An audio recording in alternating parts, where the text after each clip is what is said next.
Al-Walid ibn al-Mughira. Al-Walid était un chef influent de la tribu des Quraysh, comptant parmi les plus intelligents et éloquents des Arabes. On l'appelait le parfum de Quraysh. Un jour, il alla voir le prophète et l'entendit réciter le Coran. Al-Walid, expert en langue, comprit immédiatement que ce n'étaient pas des paroles humaines. Il retourna vers son peuple et dit ces paroles. Je vous le jure, ces paroles ont une douceur, elles ont de l'éclat, et ce ne sont pas les paroles d'un humain. Les Quraïsh eurent peur. Ils dirent, si Al-Walid se convertit, tout Quraïsh suivra. C'est alors qu'Abu Jahal, le shaïtan humain, intervint. Il alla voir Al-Walid et toucha sa corde sensible. « Ô mon oncle, ton peuple ramasse de l'argent pour toi, car il pense que tu es allé voir Muhammad pour quémander sa nourriture. » Al-Walid s'énerva et dit « Je suis celui qui a le plus de biens et d'enfants parmi vous. » Abu Jahal dit « Alors dis sur lui une parole qui satisfasse ton peuple. » Al-Walid réfléchit. Il y avait un conflit interne, la vérité ou le prestige. Finalement, il choisit le prestige. Il répondit « Ce n'est que de la magie transmise. » Allah se mit en colère contre lui, car il connaissait la vérité et l'avait niée par orgueil. Des versets descendirent le menaçant d'enfer ardent, le Sakar, décrivant son état avec précision.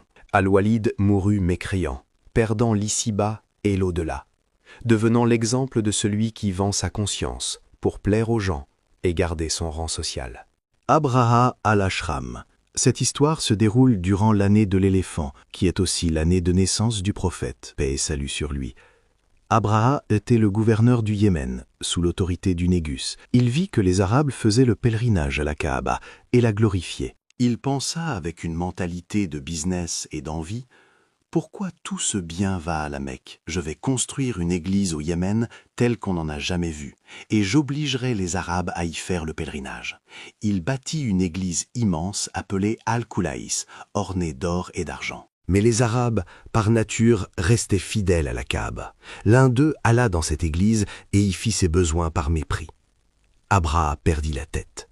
Il jura d'aller à la Mecque et de détruire la Kaaba pierre par pierre.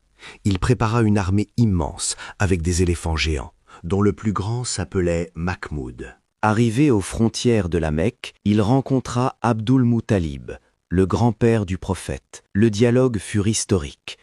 Abdul-Muttalib demanda à Abraha de lui rendre ses chameaux confisqués. Abraha dit « Je te respectais, mais là tu tombes de mes yeux. Je viens détruire votre sanctuaire et tu me parles de tes chameaux ?» Abdul-Muttalib répondit « Moi je suis le seigneur des chameaux, et la maison a un seigneur qui la protégera. » Abraha dit avec arrogance « Ton seigneur ne pourra pas m'empêcher. » Il dirigea l'éléphant vers la Kaaba, mais surprise, l'éléphant Mahmoud s'accroupit au sol et refusa de bouger d'un pas vers la Kaaba. Il le frappait, le piquait, rien à faire. Mais quand il le tournait vers le Yémen ou la Syrie, il courait. Un animal muet, mais qui connaissait la sacralité de la maison mieux que les humains. Soudain, le ciel s'obscurcit. Allah envoya les oiseaux ababiles, chaque oiseau portant dans son bec et ses pattes des petites pierres de sijil, argile pétrifiée par le feu. Les pierres étaient petites, mais agissaient comme des balles perforantes.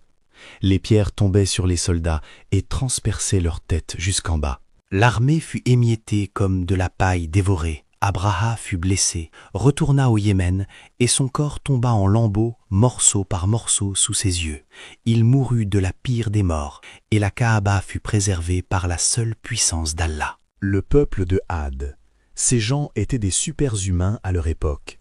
Ils vivaient dans une cité légendaire appelée Hiram, célèbre pour ses monuments immenses que personne d'autre n'avait réussi à égaler. C'étaient des géants. Leur corps était massif et avait une force inimaginable. Ils sculptaient des maisons dans les montagnes et bâtissaient des palais inébranlables. Sûrs de leur force, ils dirent leur phrase célèbre « Qui est plus fort que nous ?» Allah leur envoya le prophète Houd, alayhi salam, pour les conseiller. Houd leur dit « Souvenez-vous des bénédictions que Dieu vous a accordées, et soyez pas arrogants. » Mais ils se moquèrent de lui, en lui disant « Ô Houd, tu n'es pas venu avec une preuve. Nous ne quitterons pas nos dieux pour tes paroles. Et si tu es véridique, apporte-nous le châtiment que tu nous promets. Soudain, ils virent un immense nuage à l'horizon. Ils se réjouirent. C'est un nuage qui va nous apporter la pluie. Mais Houd dit, non, c'est ce que vous avez hâté, un vent contenant un châtiment douloureux. Allah envoya sur eux un vent mugissant pendant 7 nuits et 8 jours consécutifs. Ce vent n'était pas normal. Il soulevait l'un d'eux malgré sa masse et ses muscles, l'emportait dans le ciel et le fracassait au sol jusqu'à ce que sa tête se sépare de son corps. Allah les a décrits comme des troncs de palmiers creux, déracinés et jetés. Leur force et leur forteresse ne purent rien contre l'air. Allah les détruisit par l'un de ses soldats, le vent, pour leur montrer que la force appartient à Allah seul. Ubay ibn Khalaf.